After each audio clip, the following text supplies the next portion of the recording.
기도하겠습니다.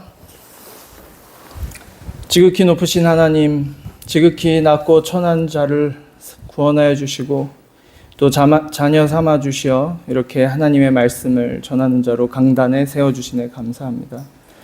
제 입술의 말이 아니라 성령님께서 친히 말씀하여 주시고 듣는 저희 모두에게 은혜를 베푸사 이 말씀이 살아 움직여 삶이 변화되는 놀라운 역사가 일어나게 하옵소서.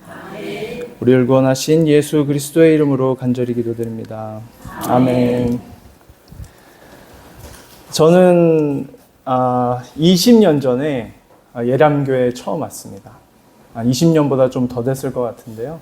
아까 말씀하셨듯이 저희 부모님께서 필리핀 마닐라로 선교를 가시고 그 선교 초창기에 교회 건물도 없던 시절에 우리 예람교회에서 큰 돈을 헌금하여 주셨고 또 그 헌금이 씨앗이 되어서 지금까지 필리핀의 수많은 사람들이 생명을 구하는 역사가 일어났습니다.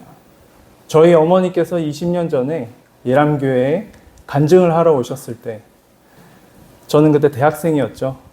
혈기 많고 꿈 많고 욕심 많던 제가 대학생으로서 어머니와 같이 예람교회에 와서 어머니는 여기에 서서 대본도 없이 간증을 하셨고 저는 여기 앉아서 어머니의 간증을 들었었던 기억이 생생합니다. 그 20년 동안 세상에서 살던 제가 하나님께서 세밀하게 저를 만지시고 성장시켜 주셔서 지금 합신의 전도사로 또 하나님의 말씀을 전하는 전도사로 이 자리에 이 강단에 서게 될 줄은 저는 그 당시에는 상상도 못했습니다. 여러분들의 20년 전의 삶은 어떤가요? 한번 생각해 보시기 바랍니다. 20년 전에는 어땠고 지금 이 자리에서 하나님께 감사하면서 예배할 수 있기까지 하나님께서 우리를 세심하게 만지시고 그 크신 사랑으로 우리를 보호하신 그 역사가 지금의 우리를 만드셨습니다. 이 이야기가 오늘 제가 전하고자 하는 야곱의 이야기와 너무나도 닮아 있기 때문에 여러분의 삶과 제 삶에 이 야곱의 이야기가 너무 닮았기 때문에 오늘 본문 말씀 준비했습니다. 다 함께 창세기 32장 24절부터 32절까지 교독하겠습니다. 창세기 32장 24절부터 32절까지입니다. 제가 먼저 읽겠습니다. 야곱은 홀로 남았더니 어떤 사람이 날이 새도록 야곱과 씨름하다가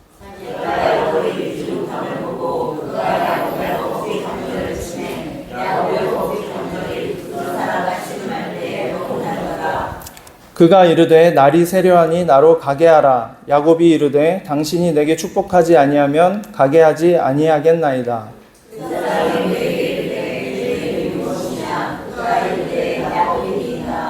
그가 이르되 내 이름을 다시는 야곱이라 부를 것이 아니요 이스라엘이라 부를 것이니 이는 내가 하나님과 및 사람들과 겨루어 이겼음이니라. 야곱이 전하여 이르되 당신의 이름을 알려주소서. 그 사람이 이르되 어찌하여 내 이름을 분이하고 그곳에서 야곱에게 축복한지라. 그러므로 야곱이 그곳 이름을 브니엘이라 하였으니 그가 이르기를 내가 하나님과 대면하여 보았으나 내 생명이 보존되었다 함이더라. 그가 브니엘을 지날 때에 바다가 그의 허벅지에 그 사람이 야곱의 허벅지 관절에 있는 둔부의 힘줄을 쳤으므로 이스라엘 사람들이 지금까지 허벅지 관절에 있는 둔부의 힘줄을 먹지 아니하더라. 아멘.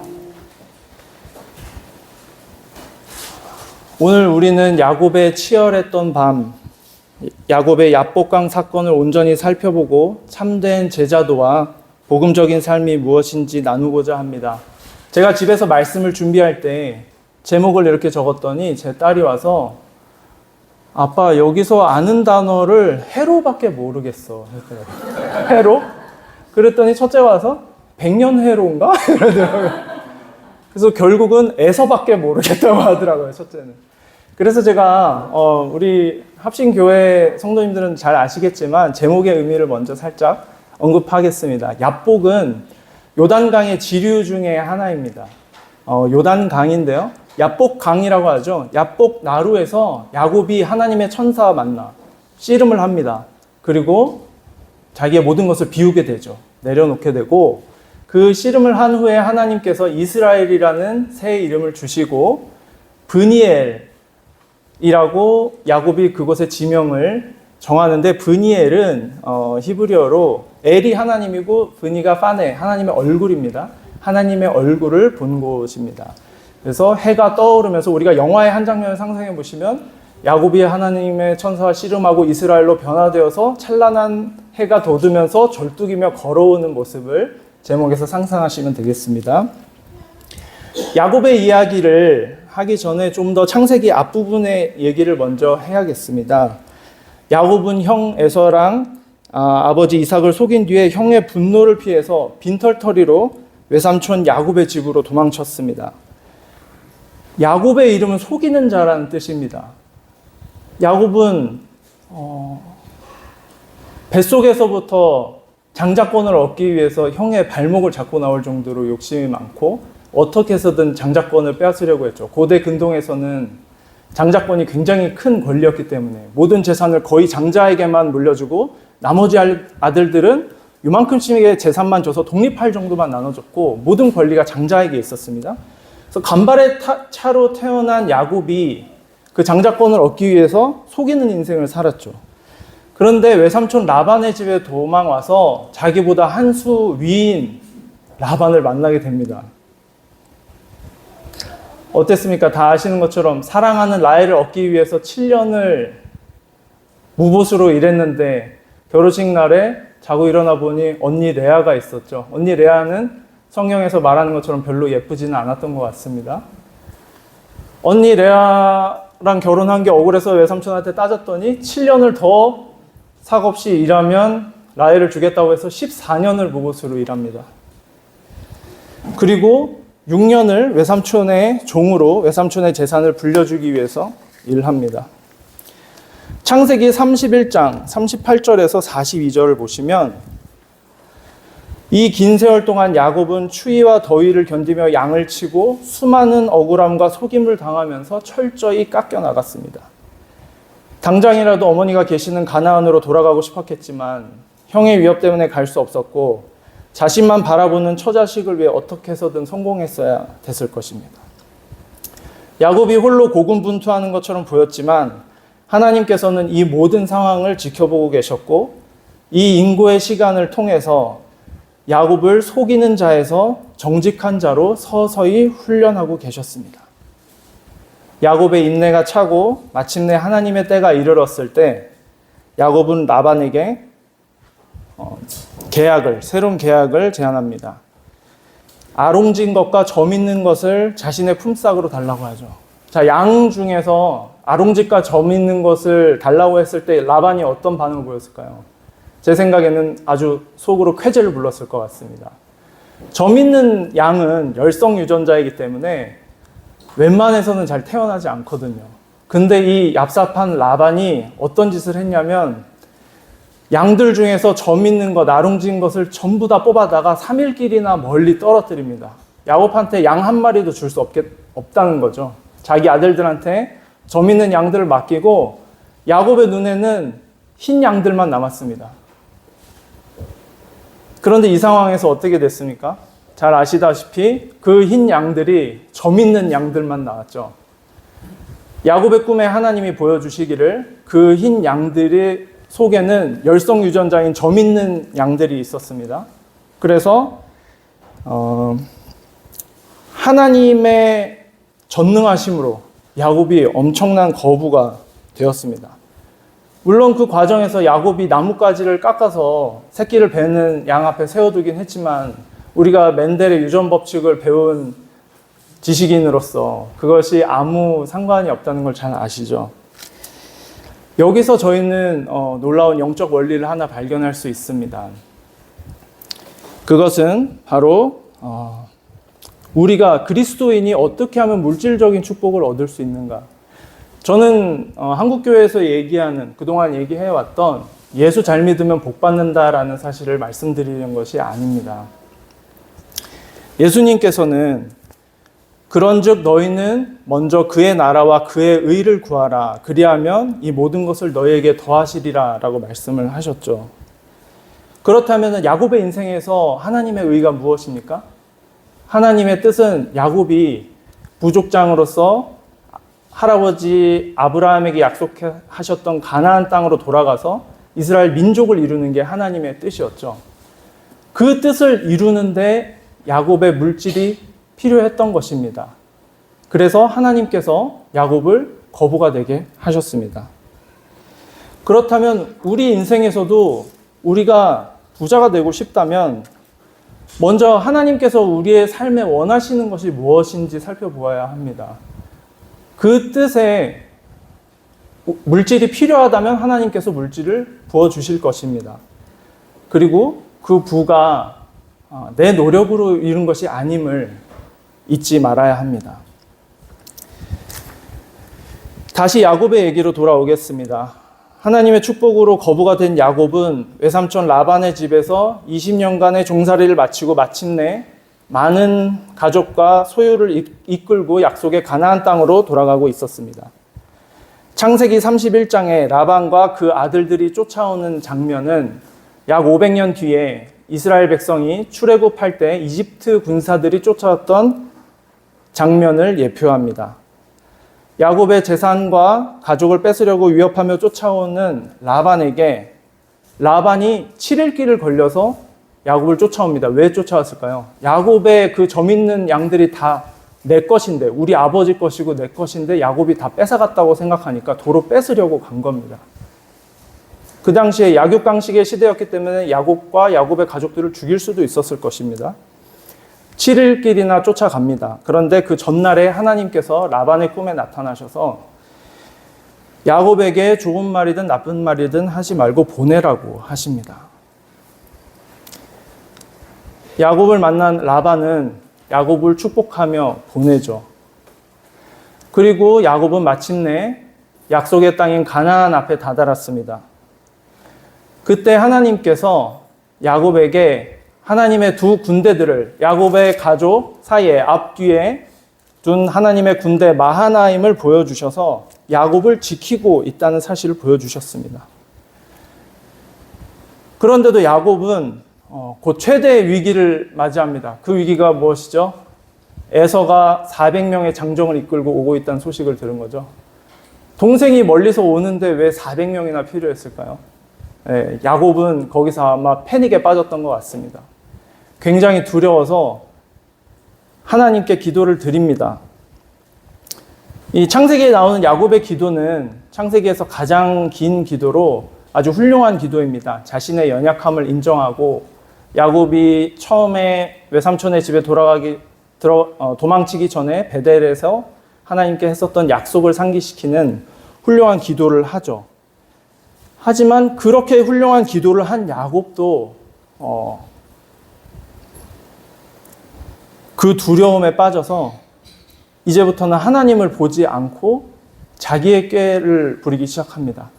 가축들을 여러 대로 나누고 가족들을 두 무리로 나눠서 한쪽이 이쪽을 치면 한쪽은 살아남는 방법을 택하죠.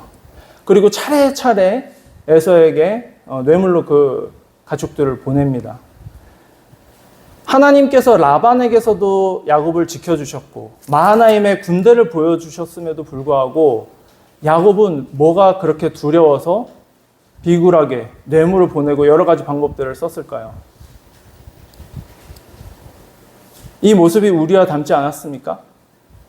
지금까지 하나님께서 우리를 이끌어 오실 때 우리를 이 자리에 있기까지 지켜주셨는데, 살려주셨는데 현실의 두려움과 어려움 앞에서 아직도 자기의 꾀와 자기의 계획과 자기의 방법을 사용하려고 하는 야곱의 모습이 우리와 닮았습니다. 하나님께 모든 걸 내맡기고 평안을 누려야 했을 야곱이 두려움에 쫓겨서 형의 마음을 달래기 위해 밤중에 그 모든 술수를 썼습니다. 여기서 우리는 두 번째 중요한 영적 원리를 깨달을 수 있습니다. 절망적인 상황을 보시지 마시고 하나님만을 바라보십시오. 하나님이 우리의 모든 것 되시고 하나님이 우리를 지키십니다.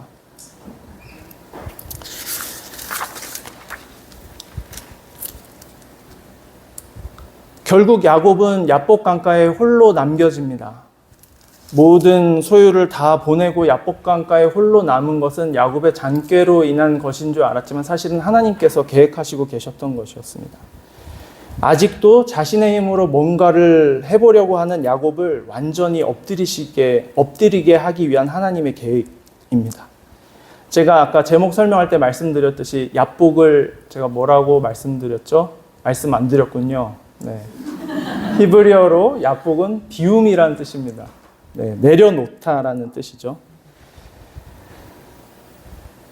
야곱이 평생 움켜쥐고 있던 인간적인 야심과 계획, 완고한 고집을 철저히 내려놓게 하시려고 비움의 자리에 야곱을 홀로 두셨습니다. 그리고 하나님께서 하나님의 천사가 찾아왔다고 했지만 예수님이 성육신 하시기 전에 오신 하나님의 모습이라고 볼 수 있습니다. 하나님께서 야곱에게 씨름을 거십니다. 이 싸움이 밤새도록 이어집니다. 그 의미는 야곱이 그만큼 자아가 강했다는 의미입니다. 지독한 고집과 아집으로 자기의 힘으로 하나님을 어떻게든 이겨보려고 버텼습니다. 그러다가 마지막에 해가 뜨기 전에 하나님께서는 단 한 번에 야곱의 허벅지를 치셨습니다.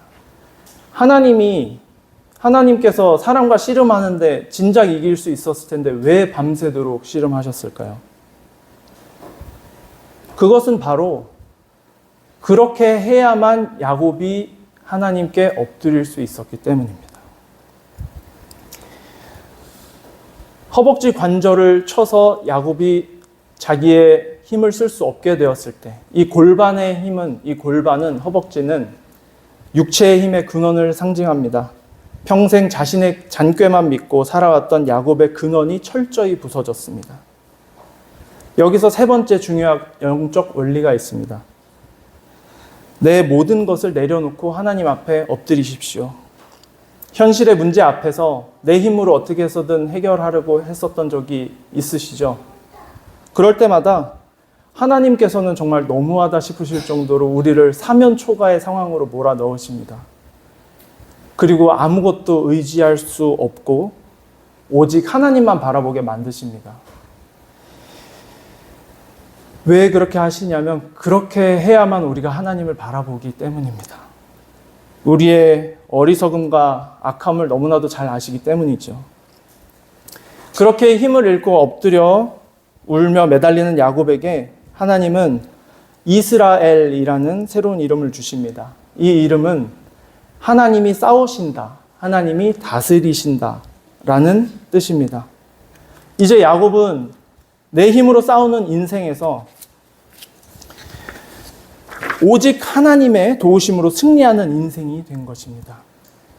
야곱은 평생 다리를 절뚝거리게 되었지만 그가 야복강을 지나서 브니엘을 향할 때 눈부신 아침 해가 돋아올랐습니다. 야곱의 절뚝거림은 더 이상 부끄러운 것이 아니라 철저히 내 힘을 빼고 하나님의 은혜로만 살아간다는 영광의 흉터가 되었습니다. 사랑하는 성도 여러분, 놀랍게도 이 야곱의 이야기는 4,000년 전의 이야기가 아니라 오늘 이 시대에 우리에게 일어나고 있는 하나님께서 야곱을 이스라엘로 만드시고 있는 지금의 이야기입니다. 제 얘기를 잠깐 하겠습니다. 저는 믿음의 가정에서 자라서 제 나이 20살 때 부모님과 동생이 필리핀 마닐라로 선교를 떠났습니다. 저희 아버지가 경찰로 23년간 봉직하시면서 참 열심히 사셨는데 남들에게 많이 베풀고 좋은 일을 하시다가 또 경제관념이 크게 없으셔서 조금 빚을 지셨습니다. 그래서 제가 그 아버지의 핸드폰을 쓰게 됐는데 제 대학 수업 들을 때 하루에도 10몇 통씩 빚쟁이들의 전화가 걸려왔습니다. 대학생이 돈을 아낄 수 있는 방법은 많지 않았죠. 하루에 한 끼만 먹고 버스 타고 다닐 길을 걸어 다니고 가난에 시달리고 낡고 추운 자취방에서 살면서 악착같이 청춘을 보냈습니다. 그런데 그럴 때마다 하나님께서 나를 입히시고 먹이시고 도우신다는 사실을 늘 느꼈었습니다. 나를 사랑하신다는 사실을 잊을 수가 없었습니다. 그리고 제가 하나님께 이런 고백의 기도를 드리게 됩니다. 하나님, 제가 하나님으로부터 멀어지더라도 나를 버리지 마시고 항상 저와 함께 있어 주십시오. 라고. 학비가 필요해서 공군 조종장학생이라는 제도에 지원을 했습니다. 그 제도도 제 친구를 통해서 우연히 알게 됐는데 대학 4년 동안 전액 장학금을 주고 대학 졸업 후에는 공군 조종사, 예비 조종사로서 2년 동안 훈련을 받고 공군 조종사가 되는 길이었습니다. 그 공군 예비 조종사에 합격을 하고 한 번 한 번의 비행이 하나님의 은혜로 통과하면서 저는 공군 조종사가 되었고 또 믿음의 아내를 만나서 결혼하게 되었고 새 아이를 가진 가장이 되었습니다. 하나님께서 모든 것을 저에게 힘을 주셔서 이뤘다는 것은 알고 있었지만 제 마음속에서는 조금씩 교만함이 싹트고 있었나 봅니다. 제가 내가 혼자서 참 잘 해냈구나. 그래도 이 정도면 열심히 잘 살았지. 그러면서 점점 그 교만함이 커지고 제 계획이 커지기 시작했습니다. 야곱처럼 빈털터리로 시작해서 악착같이 재물을 모으려고 했습니다. 제 계획대로 제 인생 모든 것을 통제하려고 발버둥 쳤습니다. 그러다 보니까 어떻게 됐습니까? 지독한 그 가난을 대물림하기 싫어서 돈 한 푼 한 푼이 아까워서 하나님께서 주신 재물을 하나님이 원하시는 데 쓰기보다는 남들에게 쓰기보다는 점점 인색해지고 저를 위해서만 쓰게 됐죠.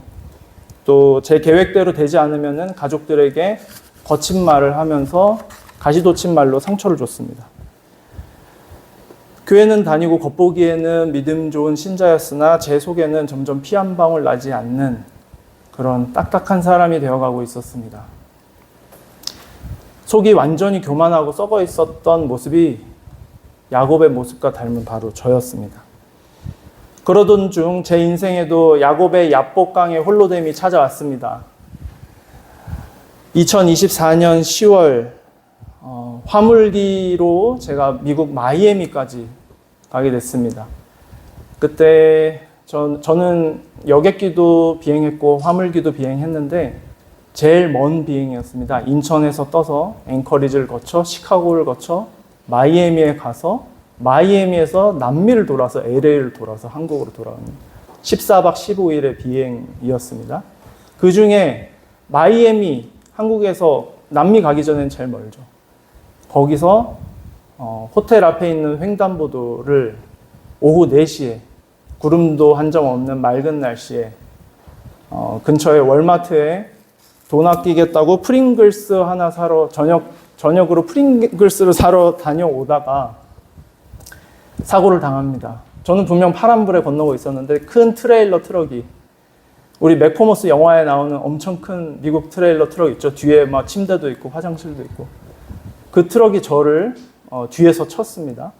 우회전하면서. 그리고 저는 뭐에 친지도 모르고 바닥에 누워서 쓰러졌는데 그 거대한 바퀴들이 굉음을 내면서 제 골반 위로 계속 지나가는 겁니다. 제가 소리를 질렀습니다.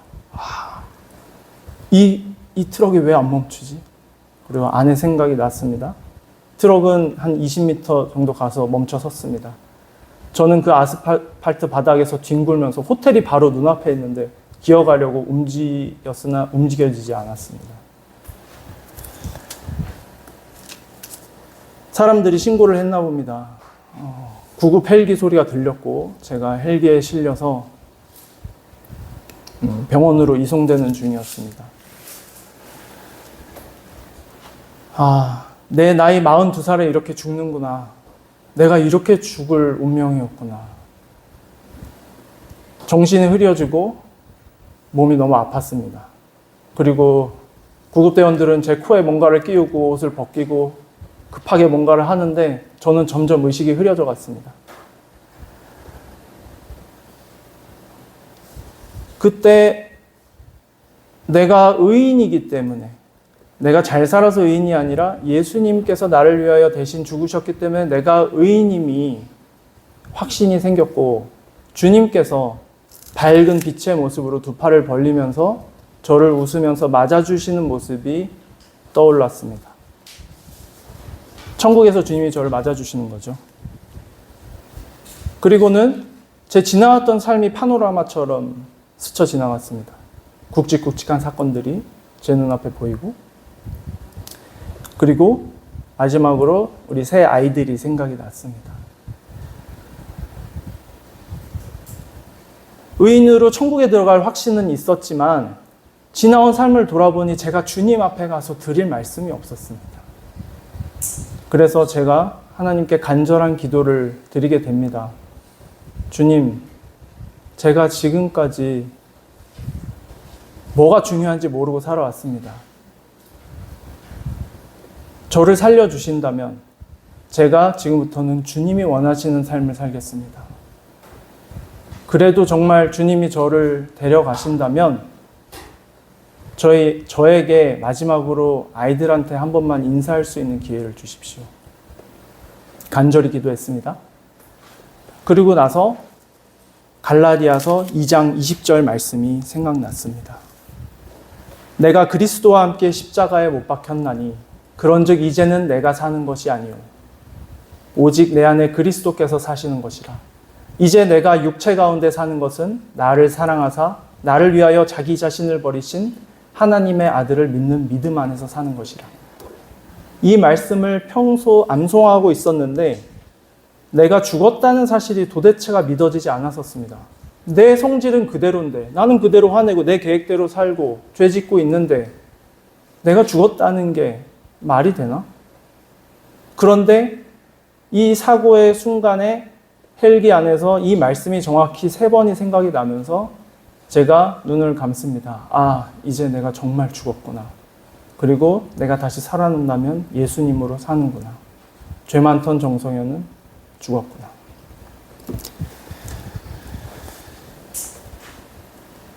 응급실에 들어가서 수술실로 들어가기까지 온몸의 고통이 너무 심했습니다.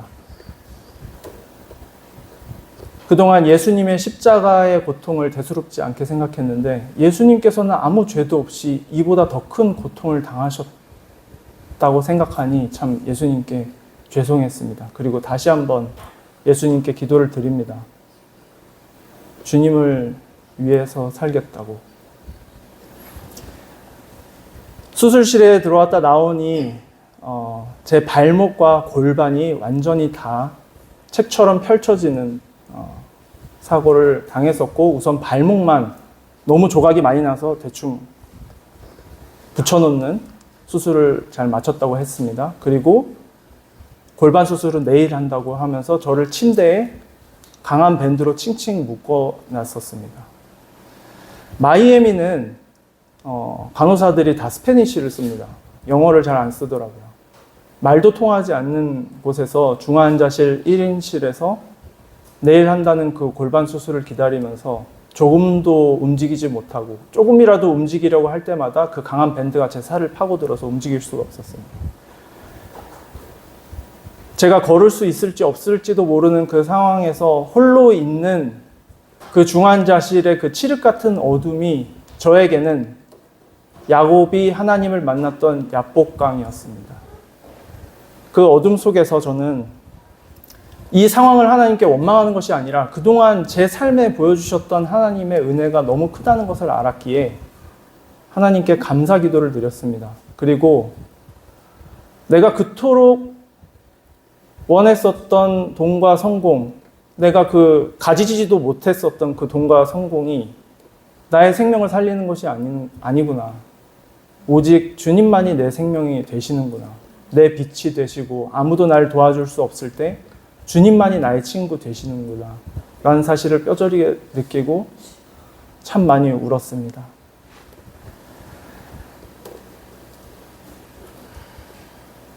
내일 한다던 골반 수술은 3일 동안 저를 침대에 묶어놓고 겨우 골반 수술을 마쳤습니다. 그리고 아내가 회사에서 보내줘서 마이애미까지 왔습니다. 아내의 간호를 받으면서 2달 넘게 침대 위에 있으면서 저는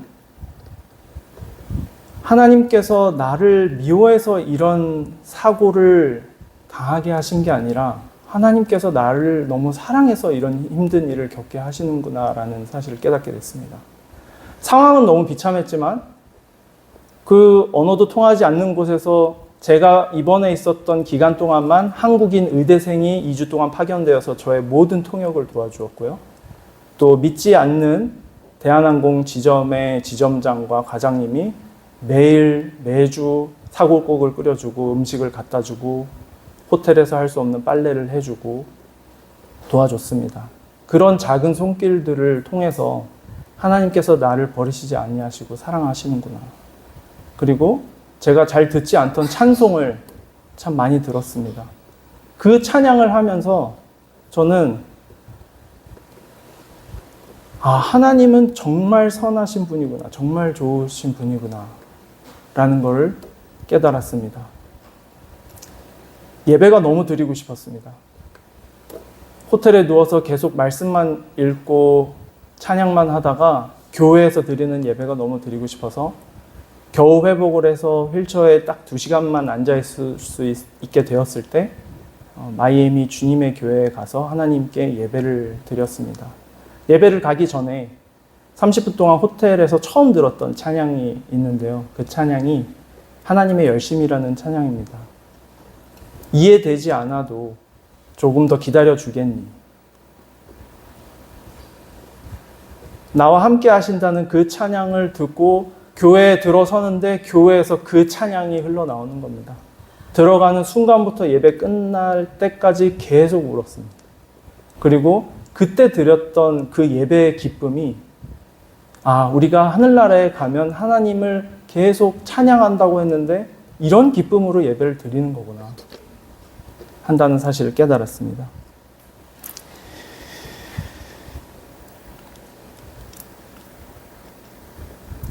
그러고 나서 저는 하나님께서는 저와의 약속을 이루어 주셨습니다. 비행기를 탈 수 있는 몸이 겨우 되고 한국에 와서 아이들을 부둥켜 안을 수 있었습니다.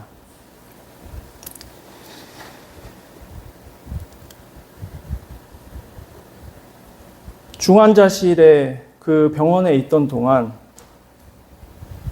지금도 생각이 납니다. 소병줄을 꼽고 남이 제 대변을 닦아줘야 하는 그 수치스러운 상황을 계속 겪으면서 그리고 제 몸은 씻지 못해서 썩은 내가 나서 간호사들이 들어올 때마다 코를 막을 때마다 내가 정말 아무것도 아니었구나. 유니폼을 입고 향수를 뿌리고 전 세계를 다니며 으스대던 나는 정말 깊은 곳부터 썩어 있는 사람이었구나. 라는 것을 철저히 느꼈고 지금도 그때 제가 가졌던 생각을 잊지 않으려고 노력합니다.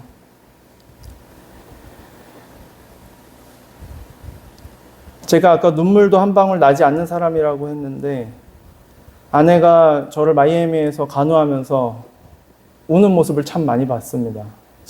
아내가 호텔 화장실에 설거지하러 들어가면 그때마다 울었거든요. 근데 울 때마다 그 눈물의 의미는 하나님께서 나를 살려주신 것에 대한, 그러니까 아이들을 다시 볼 수 있는 것에 대한 감사의 눈물도 있었지만 그동안 내 계획대로, 내 뜻대로, 내 욕심대로 살아오려 했었던 그 모든 자아가 완전히 깨지는, 납작 엎드려서 내가 아무것도 할 수 없고 하나님만 의지한다는 그 항복의 눈물이었습니다. 구약시대에는 하나님께서 야곱에게 이 비움의 시간을 통해서 이스라엘이라는 새 이름을 주셨습니다. 그런데 예수님이 오신 이후에 지금 종말론적 시대를 살고 있는 우리에게는, 종말론적 시대는 예수님이 오신 이후 모든 것을 성취하시고 다시 오실 예수님을 기다리는 우리가 살고 있는 이 시대를 말합니다. 이 종말론적 시대를 살고 있는 우리에게는 예수님의 십자가 죽음과 부활로 이미 우리를 새로운 피조물로 만들어 주셨습니다. 다 함께 읽어보겠습니다. 시작.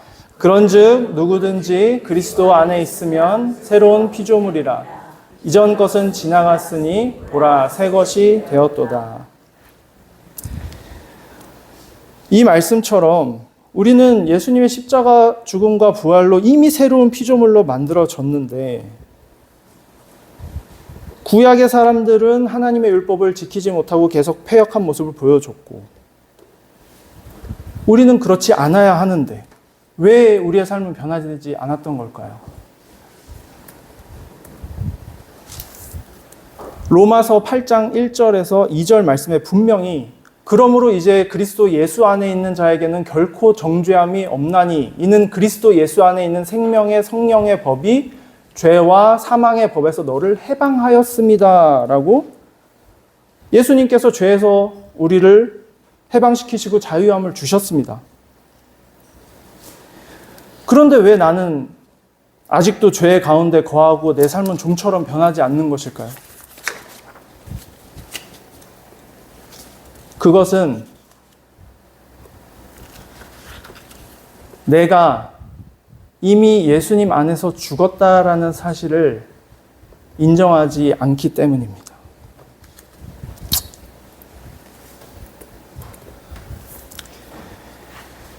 우리가 포병이 대포를 쏠 때, 저는 군인 출신이라서 전쟁을 연구를 많이 했었습니다. 근데 이건 연구 안 해도 알 수 있는 사실인데요. 아무리 높게 쏘던 멀리 쏘던 대포가 어떻게 됩니까? 땅으로 떨어지죠. 이것처럼 우리는 죄를 짓지 않으려고 해도 결국은 죄에 끌리는 죄인입니다. 하나 또 재미있는 예를 들어볼까요? 얼마 전에 김신영 개그우먼이 나 혼자 산다 나왔었죠. 근데 이 개그우먼이 원래 80kg가 넘었는데 13년 동안 44kg를 유지했습니다. 그런데 얼마 전에 이렇게 사는 게 아니다 싶어서 호로록 몇 번에 6주 만에 88kg로 다시 되돌아갔어요. 이것이 뭘 나타내니까? 자기가 아무리 자기 의지와 노력으로 자기를 바꾸려고 해도 자기는 원래 기준 몸무게로 돌아가게 돼 있습니다. 죄인은 죄를 짓게 돼 있죠. 오죽하면 위대한 사도인 사도 바울이 뭐라고 말했습니까? 다 한번 같이 읽어보겠습니다. 시작. 오라 나는 공고한 사람이로다. 이 사망의 몸에서 누가 나를 건져내랴.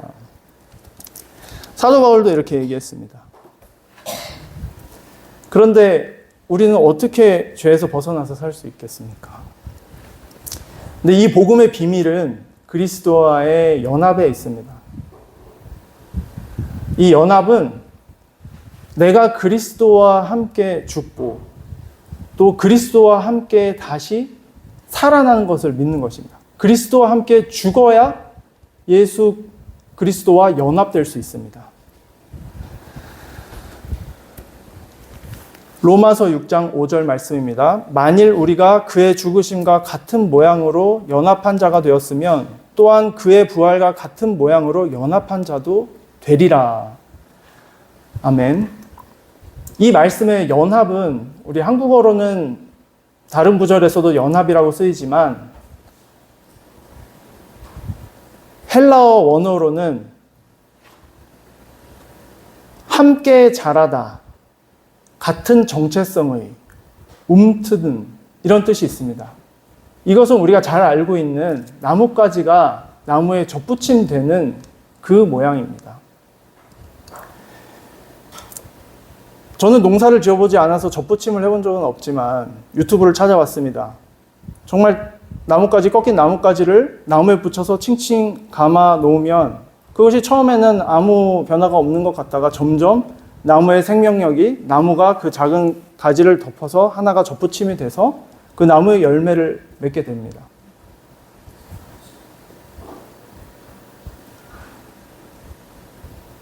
나같이 작은 사람이 예수 그리스도의 나무에 붙으면 예수 그리스도가 되는 것이고 그 큰 나무가 나 같은 작은 가지 안에 들어와서 예수님처럼 크신 분이 내 안에 들어오는 이 놀라운 복음의 선언입니다.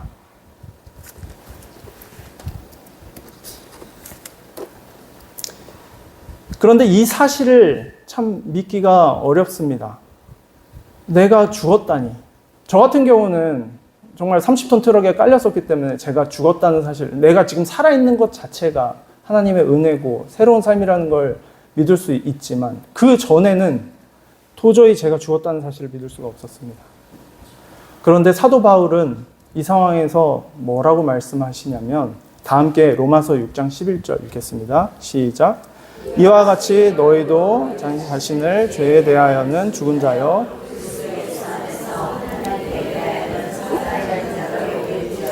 아멘. 너희 자신을 죄에 대해서는 죽은 자요 그리스도 예수 안에서 하나님께 대하여는 살아있는 자로 여길지어다. 여기라고 했습니다. 여기라를 영어 성경으로 찾아보니까 count라는 단어를 썼다고요. count, 계산하다. 이상하죠? 여기다인데 계산하다? 그래서 헬라어로 찾아봤습니다. 여길지어다는 로기조마이라는 뜻입니다. 로기조마이는 회계장부상의 용어인데 회계장부에 기록하다라는 뜻입니다. 저희는 회계장부를 잘 쓰지 않죠. 가계부를 요즘 쓰는 분이 얼마나 계신지 모르겠습니다. 그래서 제가 쉬운 예를 생각해 봤습니다. 우리가 통장에 돈이 들어오면 우리 어플에 통장에 문자로 찍히죠. 얼마가 들어왔다. 근데 이 찍힌 것만으로도 우리가 돈이 들어왔다는 사실을 믿습니다. 이걸 가지고 실제 은행에 가서 이거 정말 돈 들어온 거 맞아요? 하고 돈 인출해서 보여달라고 하고 이 돈 정말 쓸 수 있는지 확인하지 않죠. 내 통장에 돈이 들어왔다는 그 숫자가 찍힌 것만으로도 우리가 그것을 돈이 들어왔다라고 여깁니다. 이미 일어난 사실로 여기죠. 사도 바울은 우리의 죽음과 부활을 이렇게 여기라고 말합니다. 예수 그리스도의 십자가 사건이 2000년 전에 나와 상관없이 있었던 일이 아니고 그때 예수님이 돌아가실 때 내가 진짜로 죽었다는 그 사실을 그렇게 여기라는 것입니다. 이미 죽었다고.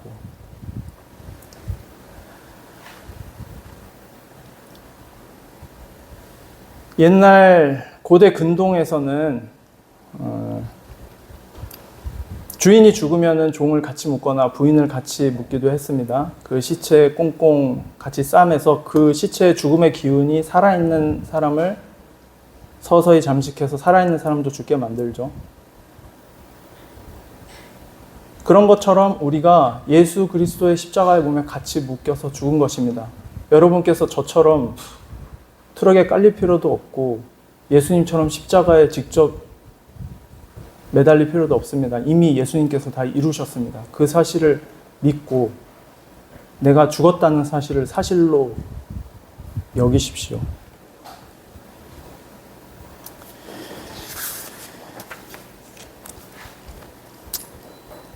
그래도 사실 어렵습니다. 내가 여겼다 해도. 네, 이거는 인정할 수밖에 없습니다. 그렇지만 그럴 때마다 밤마다 사탄에게 그리고 나에게 선포하십시오. 나는 죄에 대해서 죽은 자다. 저의 달라진 삶에 대해서 말씀드리겠습니다. 제가 습관적으로 짓던 죄가 있었습니다. 저는 돈 얘기도 많이 지금 드렸었는데 돈에 있어서도 그렇고 여러 가지 저의 죄들이 있었습니다.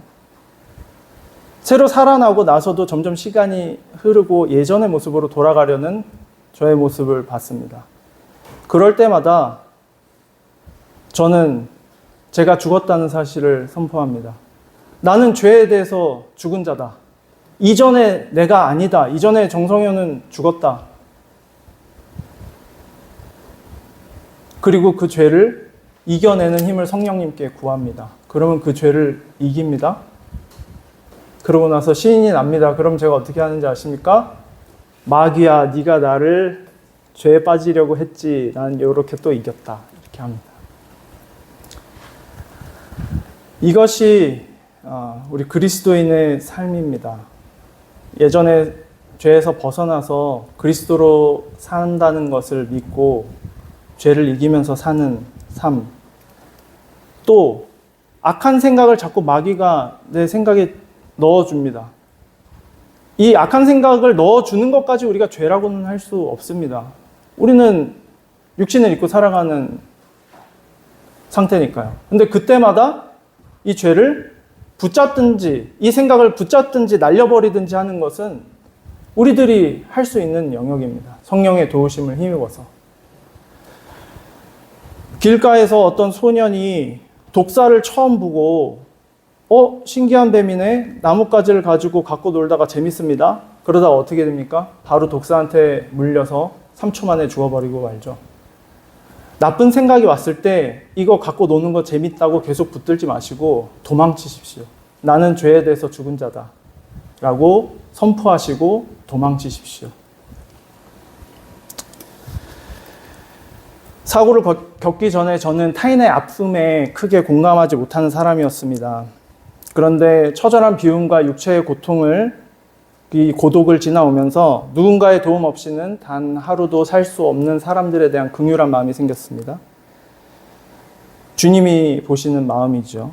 야곱의 옛 성품이 죽고 이스라엘의 속사람이 태어났습니다.